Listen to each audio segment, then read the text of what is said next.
Welcome to the Intentionists podcast, where we explore the interplay between intuition, spiritual health, and everything in between. I'm your host, Aimee Schreiber. And I'm Hilary Zwallen. Our intention is to create a dialogue that inspires you to consciously forge your path with curiosity and compassion for life and its mysteries.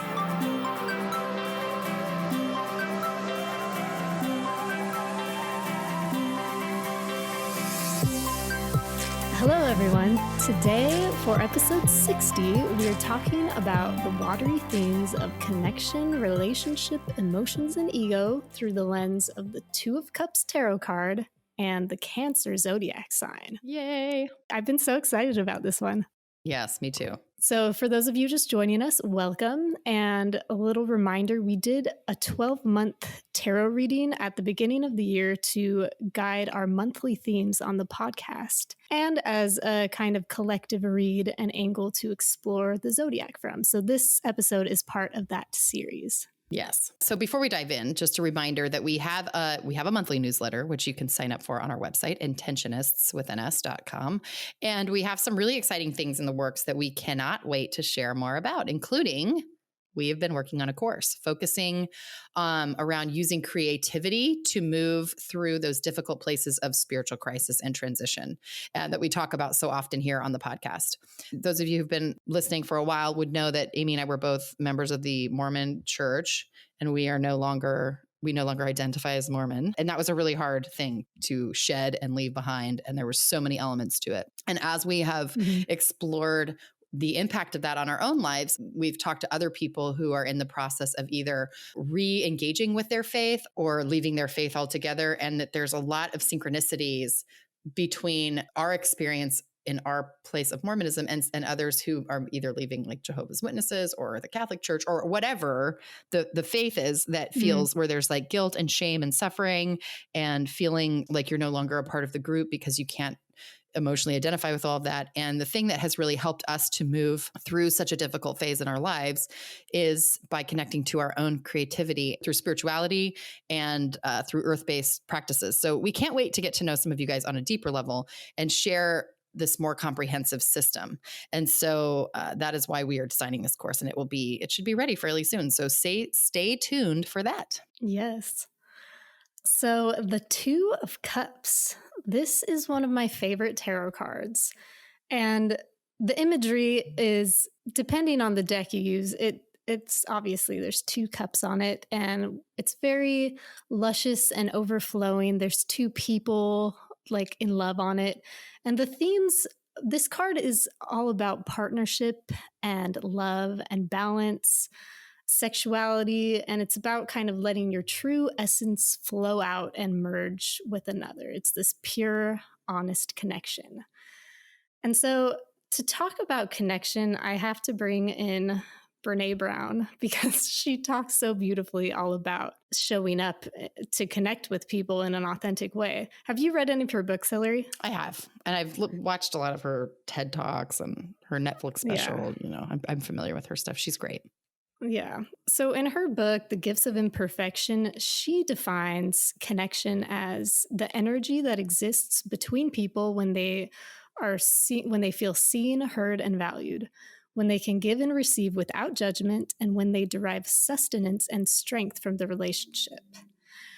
And she says that love is not something we give or get. It is something that we nurture and grow. A connection that can only be cultivated between two people when it exists within each one of them.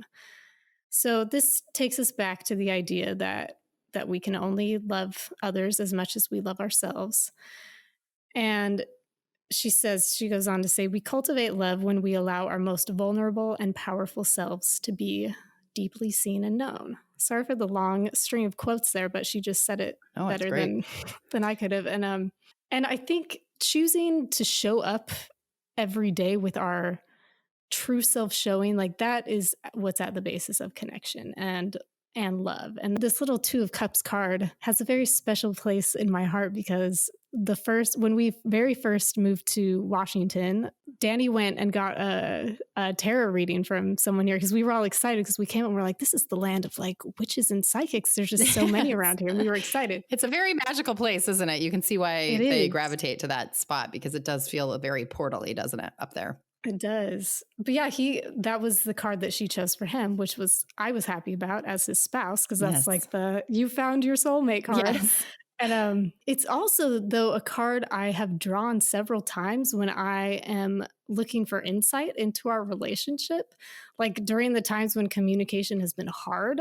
Mm-hmm. And so the message in this card for me has been like, if things are difficult, what are you holding back? Like, where have you closed your receptivity and covered up your authenticity? And in this Prisma Visions book, the tarot deck that I love, it speaks about unguarded connection and sharing yourselves without reservation. So that's the question that I always ask myself when things feel hard in interaction with someone, whether it's a romantic partner or not. It doesn't have to be. This could be about a relationship with a child or a friend or even a business partner. But I have to tell you a story. Okay. This is like the most amazing story I've heard in a long time. Oh, good. That's a good intro. Yeah. So Danny came home last week from the tattoo shop. For those of you who don't know, my husband, Danny, he is a tattoo artist, and we have a shop here in Tumwater, Washington. So he comes home with all sorts of stories from clients because they're sitting there for hours, telling him their lives. And he's kind of like a natural therapist too. Danny's like a person that you can just sit with, and you're just like, let me just tell you everything about me and what's going on. Yes. And he has that energy around him. He does. He brings it out of people. So anyways, this mother-daughter couple comes in to the shop wanting to get a mother-daughter tattoo. They don't live in the same town. So she was in town and they had this fun thing planned. And so as he's talking to them, he learns that the mom, who was probably in her late 50s, when she was 19 years old, she got pregnant and decided to give the baby up for adoption. And she didn't know anything about the baby. She didn't even know if it was a boy or girl.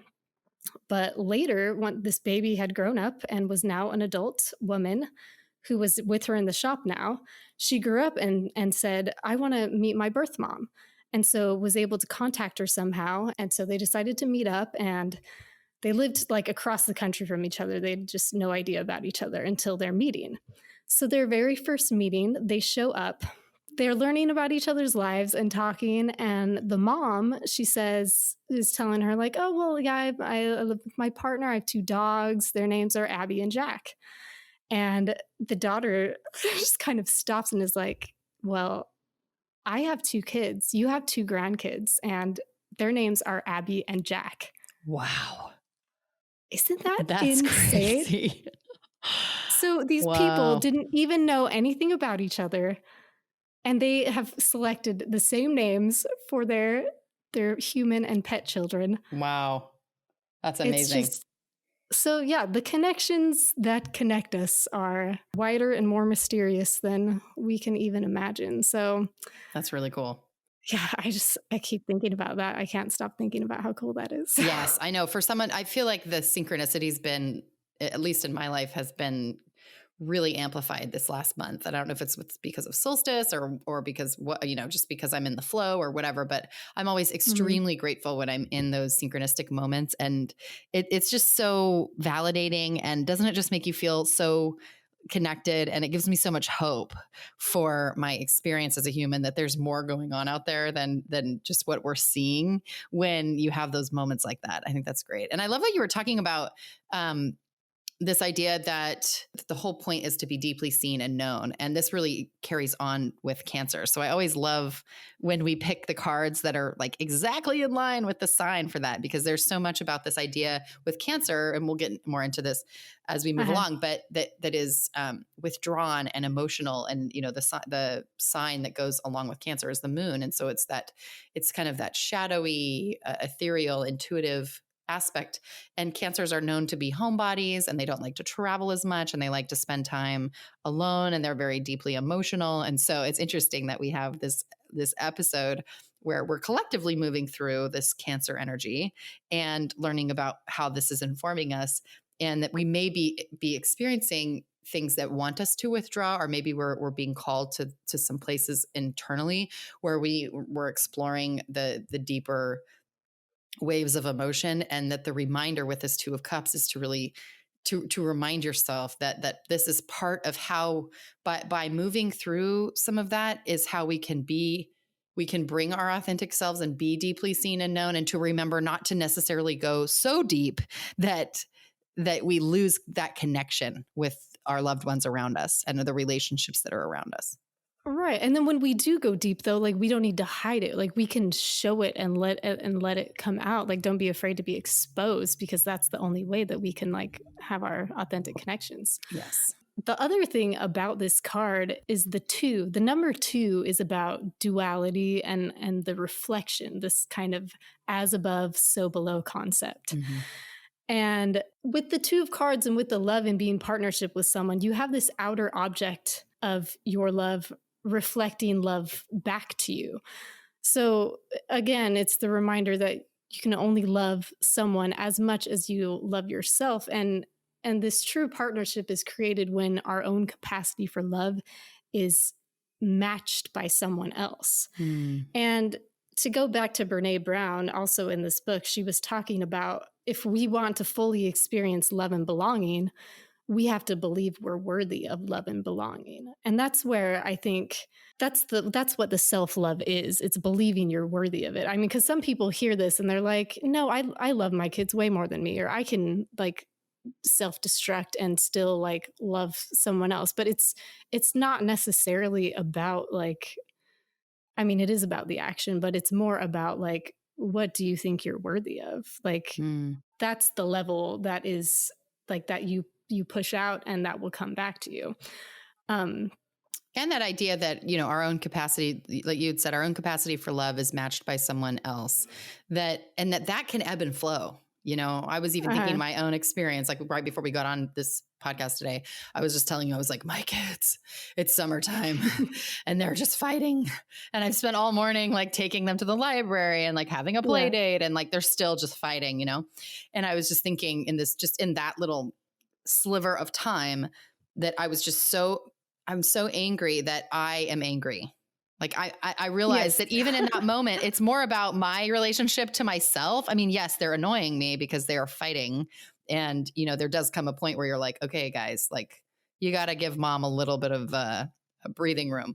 But that even in that moment of feeling like, why am I so angry at my kids? It's because I wish I could handle it. I wish I could, I wish I had the answers. I wish I knew how to create more peace in my home. And so like in that moment, maybe it's waning.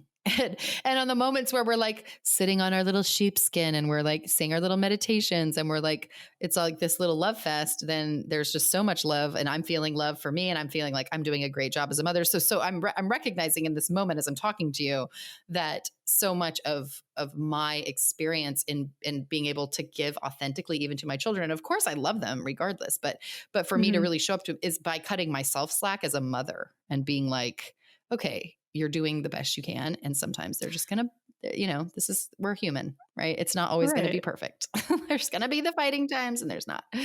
Right. Well, and that whole ability for you to receive your own self-compassion. Yeah. Like if you can't receive your own self-compassion, you're not going to be able to receive it well from another person. So yeah, this whole 2 of Cups is really about the ability to give and receive something equally. And the cup imagery, which I love, because cups, this is all about the water element, the feminine. It's a womb symbol. So it's about receptivity really more than action, than pushing something out there. This is the feminine aspect.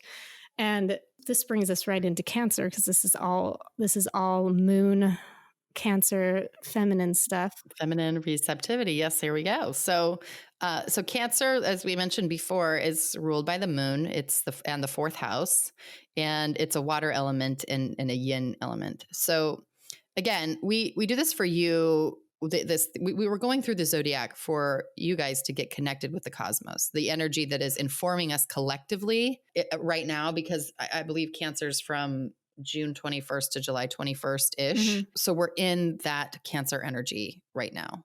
And part of connecting with ourselves and our subtle energetic bodies is by becoming more aware of what's going on within Earth, in nature. And then the zodiac can be a great symbol for the cosmos, just being in tune with the universe at large. So the energy that's informing us collectively, and also where your Cancer energy might be pinging on your chart. So you can find out if you go to, what is it? What is that website, I Aimee? just I go to keep forgetting. astro.com. That's right. You can get a free natal chart by just putting in your date of birth and your time of birth and where you were born. And so you can see where your, if your sun sign is Cancer and you know that you're a Cancer, well, that's going to be your sun sign. But we all have elements of this in our chart. And right now we have different aspects of our sign that's moving through this space. So anyway, we invite you to listen to the concept in the context of this like hero's journey of your life. So some keywords to describe Cancer are the ego, the womb, just like Aimee mentioned. It reflects our childhood environment, our roots, our security. It reminded me of a lot of like first chakra, first chakra qualities. Security, protection, mother, family, clan, nurturing, emotions, kind of touchy, needy sometimes. And Cancer really represents the ego, and it represents our need for security, particularly in home and family. So the ultimate teaching is that the only security, if anything to take away from this Cancer episode, is that the only security is within us. It's in our relationship to God or the cosmos, and not to anything external.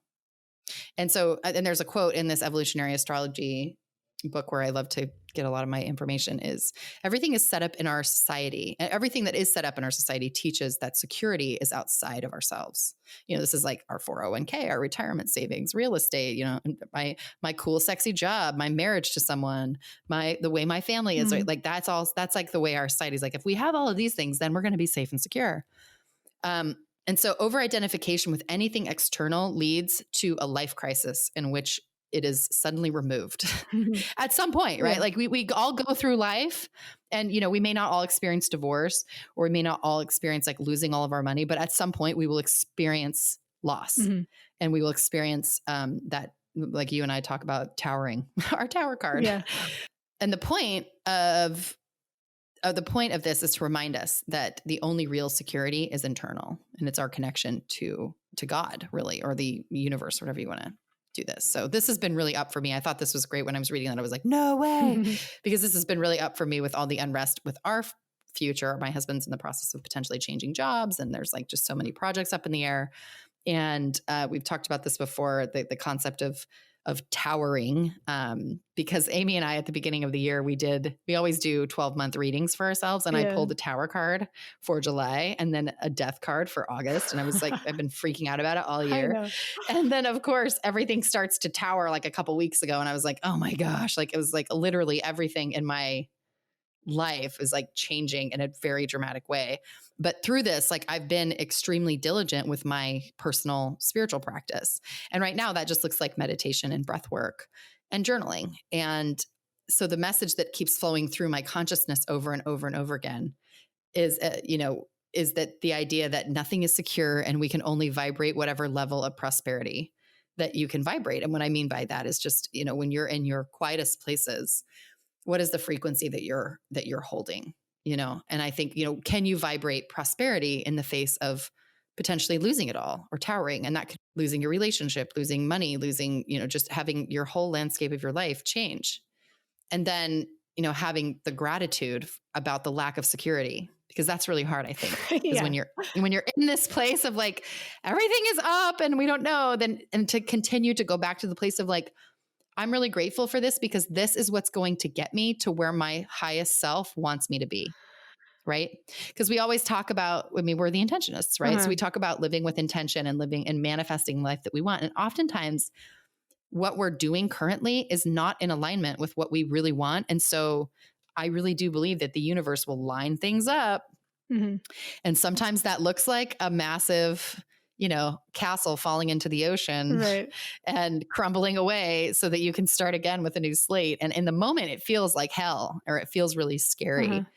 And what it means is when we come back to this place that is, understanding that whatever's falling apart in our world is perfectly designed to get our soul where it wants to be, and that it was designed by you for you, and to get you to your place of your highest and best self and experience. So anyway, I just keep saying that something's got to give, but I've been in this rut doing the same thing at the same pace. I've talked to you about this before in Mhm. my own life. And now circumstances are kind of forcing us into something else. And what's neat about it, it's been challenging in all aspects of our life, but I'm also feeling really hopeful that there's a lot of new possibilities that always come after the death. Right. Well, yeah, no, it's been really interesting talking to you, like, as you've been going through all of this, because to see that, like, you have been so diligently holding on to that perspective that, like, this is all going to be for the best, like, this is going to create new opportunity, and just maintaining that this is for your growth, which is the hardest thing to do, like, afterwards, like, 20 years afterwards, people look back and say, like, that was the best thing that ever happened to me when everything fell apart. But, like, to be able to say that in the middle, that's some really great progress. Like, Well, good work. thank you. I have my moments, right? I have moments, but I've been feeling like what's given me such peace about it is this idea, like when you do that practice every day, which has become a Mhm. non-negotiable for me, then you give yourself time to go back to that frequency every day, and you realize that no matter what, just holding to that practice. Review the whole cycle. So the zodiac is set up as like this evolutionary cycle of levels. I don't know what you want to call it. Well, okay, yes, okay. Tell us. So a quick review of the astrological new year journey, right? So in Aries, which is when the new year, the new year of the zodiac starts, Aries is experienced by instinctive becoming nature. In Taurus, you develop your values and your sense of meaning. In Gemini, which we discussed last month, you learn about classifying our outer reality in which you function. And now in Cancer, we give ourselves personal form, name, and identity. It's who I am, it's who we are, and how I think. I acknowledge myself as distinct from all other beings. This is how we become consciously aware of ourselves as a subjective self. This is who I am, Hilary. Hmm. And this is who you are, Aimee. You're the ego called Aimee. And there's so many different ways that people approach that term ego. Mm-hmm. And so in this context, we're just talking about ego as an identifier, as something that helps us to be separate from other people. And in this context, it's necessary, right? An ego is necessary. An ego is a vortex of energy within consciousness.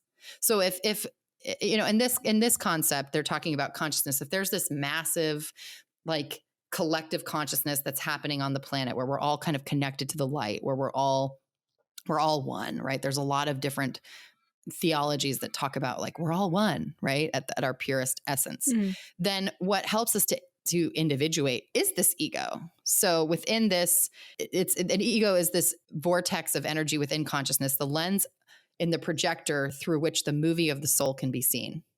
Okay. So and this is a quote: "The point is to not lose one's ego, but rather to re-identify one's ego. Most of us are almost completely identified with who I am as separate and unique ego that has a name and a form. That's like, I'm Hilary, I was born and I will die." Mm-hmm. Right?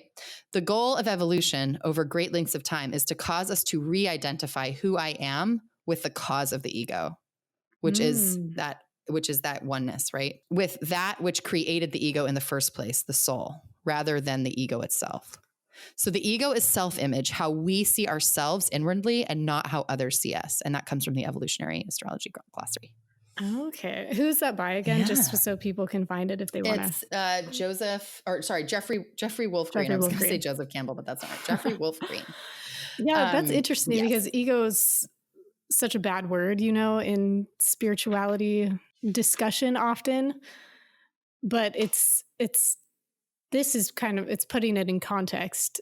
And in the journey of how the wheel of the year, and we've also now, with the first 4 signs, that's like the first level of the first cycle, right? Where we have all of the elements, right? We have the we have the air, the earth, the fire, and the water. And Mhm. that's, One. so now we've reached to this point. Yeah. So I wanted to talk really quickly about your Pluto in Cancer. And for people who are like, I don't even, there are people who are listening who know all about astrology. And so they're going to understand this. And then there are people who are like, what are you even talking about? Pluto in Cancer. So we all have these planets, right, that are in the solar system. And when you're born, all of the planets are in a certain place, right? In your natal chart. Like they were somewhere in the universe the minute you were born. And that informs your personality and your experience in this existence. And so if your Pluto is in Cancer right now, or was when you were born, right, this is a cardinal sign, which means it's a new cycle is beginning. And the lesson here has been learning that security is internal, and which we talked about earlier. And it's not found in your parents, your job, your lover, your home. And that sometimes people with their Pluto in Cancer are born into really difficult family situations. So because Cancer is part of that early childhood development that kind of represents that early childhood development, and Cancers tend to also be homebodies, and so their home environment is really important. And so the parents don't provide the children with what they need, so the emotional needs are unfulfilled, and so they incarnate to learn how to fulfill their own emotional needs. Does that make sense? Mm-hmm. So we talked about before we started this projector analogy, right?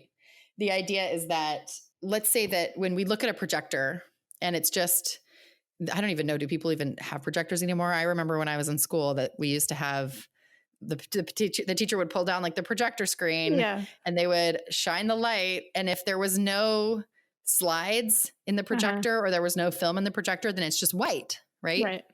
So we consider that maybe that if you have a movie projector that's loaded with a reel of film and a screen in front of the projector, that when you turn on the machine, you generate the light from it. So there's no distinct image unless you have a lens. So without the lens, what manifests is just diffused light.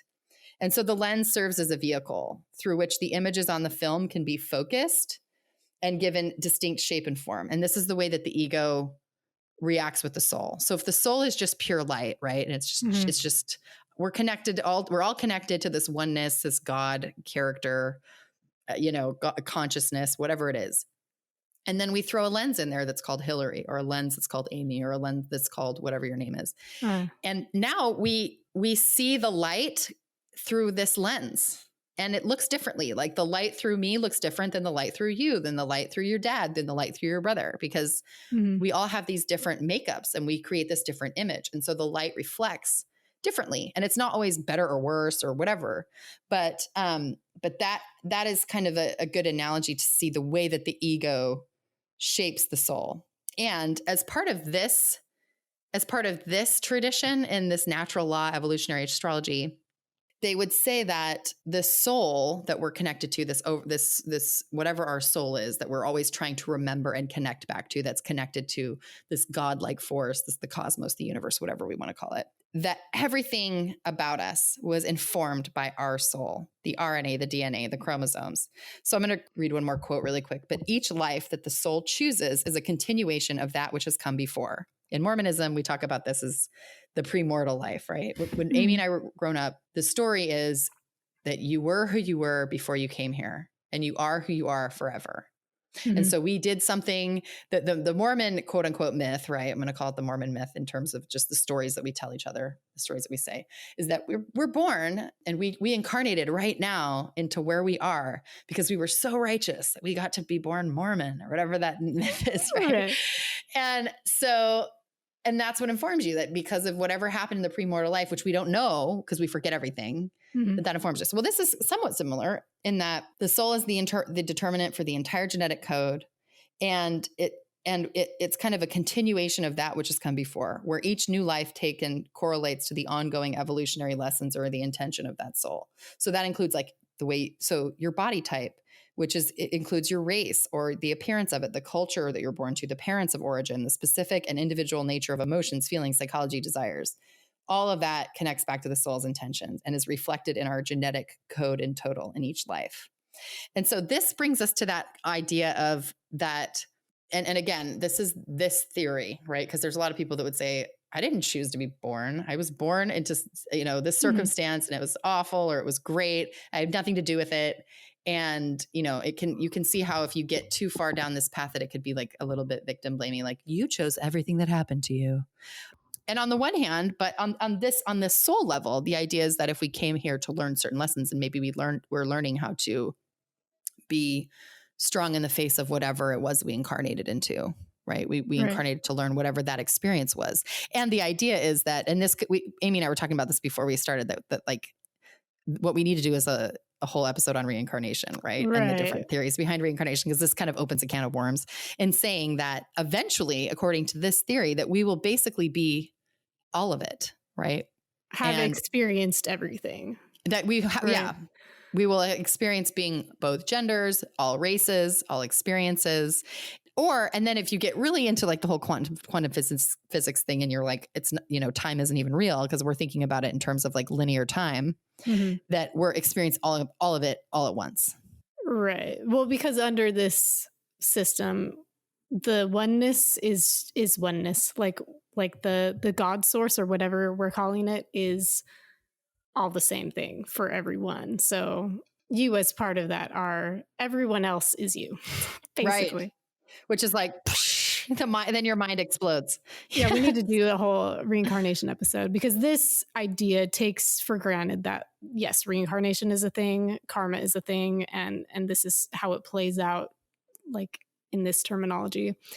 But yeah, there's so many interesting stories and theories about this that I would love to research more about. Right.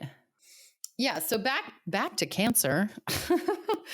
That was all kind of included in this idea of the ego, and that Cancer in this evolutionary astrology, in this journey, that that Cancer is really us getting Mhm. connected to that individuation of our lived experience, and our lived experience as it applies through our emotions, because Cancer is a water sign, so it has a lot to do with our emotional world.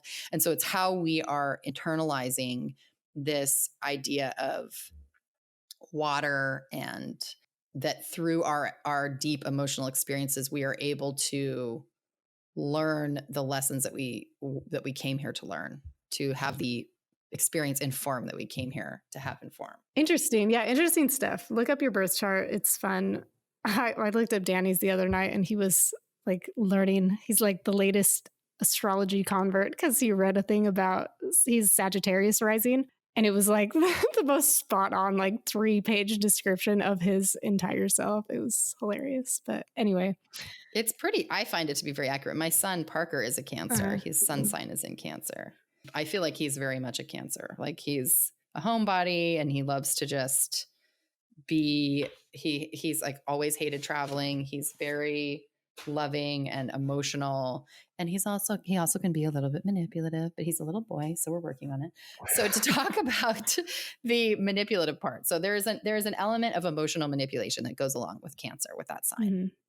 And so that in general, because the Cancerian emotional dynamics it's a moon dynamic, and it can relate back to that very infant-like emotion Mhm. that we have when we come into this incarnation, that when we are in the grip of that infant-like state, we can feel that we are being manipulative, right? That's kind of or they can tend to be manipulative simply because when you're a baby and you cry to get attention so you can get a need met, and that's expected. But then as we move into adulthood, it can be seen as being emotionally manipulative when we use our emotions to get what we want, right? Mhm. And we're just, with my kids at the ages that they are, we're just right in that cusp where they're kind of moving from early childhood into bigger children, preteen kind of thing.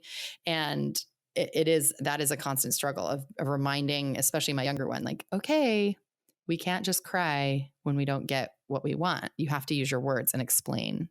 You need to come and tell me what happened, instead of just like shrieking, like, or screaming bloody murder because like you didn't get the cookie you wanted. You know what I Yeah. mean? Like that's what a 4-year-old does, but that's not what a 7-year-old does. You know what I mean? Yeah. So we're having those conversations. Right? So it just makes me feel like that is very much a Cancerian trait. Yeah, that's interesting. Emotions are tricky. I loved what Casey in our last episode brought up about them, how our habits are formed like by emotions, and so Mhm. the easiest way to break a habit is through emotions. But like because emotions are what are driving so many of us. The people who can really understand their own emotions and other people's emotions have a lot of power to be and potential to be like really manipulative and like use them in Mhm. certain ways. You could argue that like it could be used for good, but generally when we think about it, it's not a good thing to Right. because it's a form of like trying to control other people, you know. Right. Yeah, you have to decide where is it coming from because yeah, there's always that balance between like showing true raw emotion and then using it to get what you want, right? That's where we get into the manipulative part. I wanted to talk really quick about Cancer season in terms of the collective Yeah. and just kind of what we're living in right now. So it's the season of emotion. So if you're feeling like it doesn't really ask you to deal with your emotions entirely in isolation, but because Cancer can be one of those, it's that homebody, it has that desire to be like home and being cared for. You know, it's a time to love the people that are closest to you. It's a time to nurture those relationships that are already very deep, and it's a time to kind of withdraw. So there's that stereotype with Cancer that the homebody, the crab, whose softness is protected by its hard shell, right? Mm-hmm. So sometimes Cancer could have that facade of like I'm tough, I'm everything's fine, but just beneath the surface is a real tender heart. So if you're feeling this idea that the emotions are bubbling just beneath the surface, then maybe this is a time to just ask yourself, you know, what is that? And just kind of mine for the gold that's there. So this desire for home and safety, it's not always literal. It might look like Mm-hmm. defensiveness or evasiveness.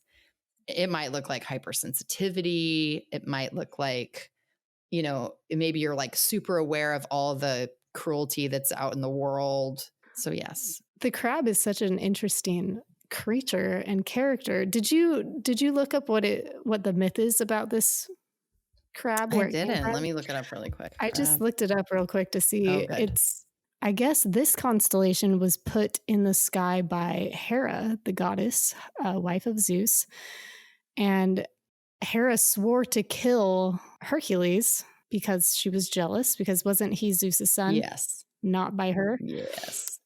She tried to kill him in a bunch of different ways, but his great strength allowed him to survive. So during his 12 tasks, he was fighting the water serpent, the Hydra, and she sent this giant crab to help the serpent defeat him, but he killed the crab and smashed its shell with his foot. So, as a reward for the crab service, Hera placed the crab in the night sky. Mm. Interesting. I did not know that. Yeah, there's a story behind all these zodiac images. That actually kind of makes sense, right? That it's like, so the crab sacrificed Yeah. its life because, and it was because of kind of an emotional, it all started from some Yeah, like deep Hera was emotional jealous. Yeah. wound and maybe some jealousy or something that needed to be Right. mined and that was kind of lashed out. Yeah.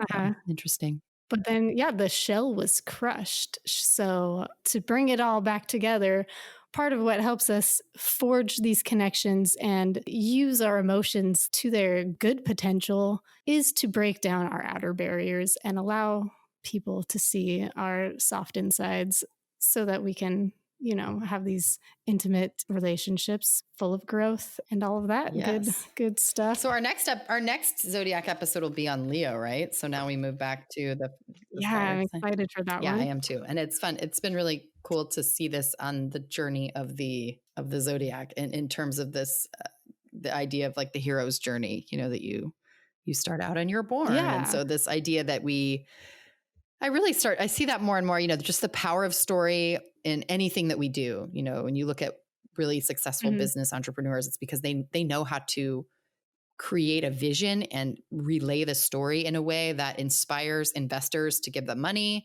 and inspires teams of people to come together for this higher goal. And, you know, Mhm. politicians, spiritual leaders, even, you know, leaders of any kind, right? Teachers, in any Right. way, right? It's this idea of this storytelling is so important. And we've done episodes on this. I remember that episode we did with Raven Heyman that talked all about that. That was great. So if you're interested in diving more into folklore and the reasons why the stories we tell are important, that was a great episode too.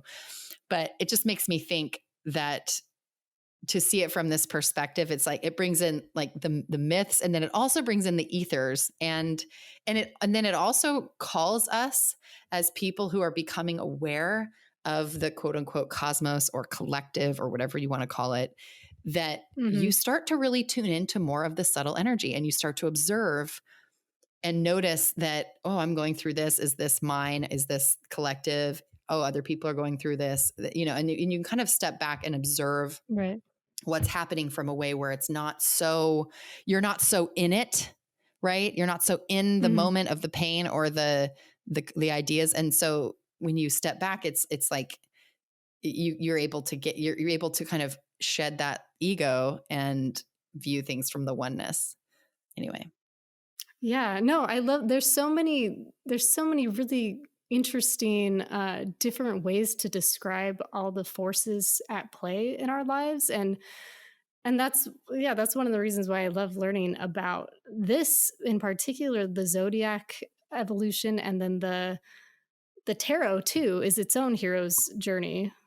There's stories, which are powerful ways to understand things, to describe like all of these things at play in our personalities, in our existence, basically. Like these ones have been really interesting because they've been around, for a long time. And they are, I mean, I think it's easy to dismiss them, in this day and age, like people who are astronomers and who are scientists. It's really easy for them to dismiss, like, oh, this stuff, it doesn't make sense. Like, how can you say that this Pluto means this? But like, what they're missing is that the greater story behind the description. Yes. We have an assignment. We do. To go along with this whole theme of connection, this is a really simple one. Just the very next human interaction you have, create the intention inside of yourself to have a real, authentic connection. Just show up in your complete authenticity, even if it's just a 2-minute exchange with the cashier at the grocery store.